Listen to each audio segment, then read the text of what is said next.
Bonjour et bienvenue dans ce tutoriel où cette fois-ci, on va se mettre à la place de l'enseignant et apprendre à créer une classe dans PostClass. Donc on va commencer par aller sur le site de PostClass, postclass.net, une recherche Google, et on va aller télécharger l'application. Donc c'est suivant la plateforme que vous utilisez, vous voyez qu'on peut l'avoir sur tout ce qui existe.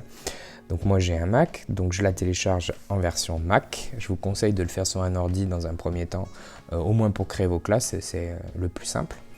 Donc on attend le téléchargement. Ça marche aussi sur des plateformes type tablette ou smartphone, mais c'est vraiment plus simple et ergonomique à faire dans un premier temps sur Mac. Donc à partir de là, vous créez un nouveau compte. Donc là, il vous faut entrer un identifiant. Donc attention parce que c'est ce qui va vous permettre de vous loguer à chaque fois. Donc ne le perdez pas, notez-le quelque part s'il faut.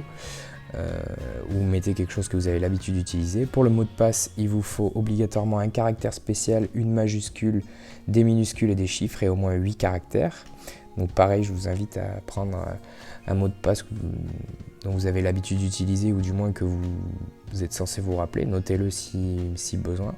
Et ensuite, en tant que prof, je vous conseille d'utiliser un email qui vous permettra au cas où de récupérer votre mot de passe si vous l'oubliez.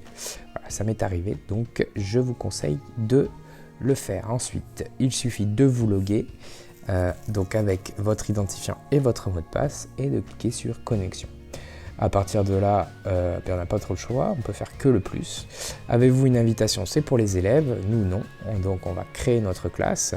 Donc ici vous notez le nom de votre classe. Donc je crois pas qu'il y ait de limite de caractères. Je vous avoue que vous allez voir le nom de la classe, c'est assez long. Donc après à voir, c'est vous qui voyez. Continuez. Votre surnom dans la classe, ça peut être votre nom de famille.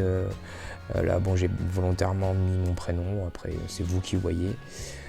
C'est plus l'habitude de demander aux élèves de marquer leur prénom et la première lettre du nom. Puis ensuite, on a une petite présentation des différents onglets, donc j'y reviendrai après. Donc on appuie sur suivant. Donc vous êtes prêts sur l'interface. Donc le premier, c'est la zone de chat, c'est là où vous allez discuter avec vos élèves.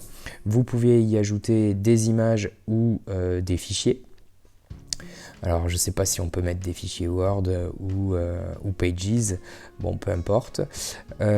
Ensuite vous avez l'espace ici de fichiers où vous avez les éléments, tout ce que vous publiez tous les éléments que vous publiez vont là. Et ensuite la zone ajouter des élèves. Donc pour ça on appuie sur le petit plus en bas. Soit vous invitez par code, soit vous invitez par email. Par code, c'est le plus simple, ce sont les élèves qui viennent de se connecter. Donc là, combien d'élèves vous voulez rajouter? On peut mettre jusqu'à 100 élèves. Donc voilà, bon, moi j'en mets 50, peu importe, vous mettez le nombre d'élèves que vous voulez. Et là, surtout, c'est bien le code qu'il faudra transmettre aux élèves. Vous avez toute la marche à suivre. Je vous conseille de regarder le tuto que j'ai fait sur les connexions élèves, mais surtout notez bien ce code là. Alors il faut savoir qu'il ne change pas, c'est toujours le même. Ensuite les 3 points en haut permettent d'avoir les préférences de la classe. Vous pouvez changer le nom, rechanger l'icône de la classe, changer votre avatar ou même récupérer les messages. Voilà, bonne utilisation de PostClass qui est un super outil et RGPD. À bientôt.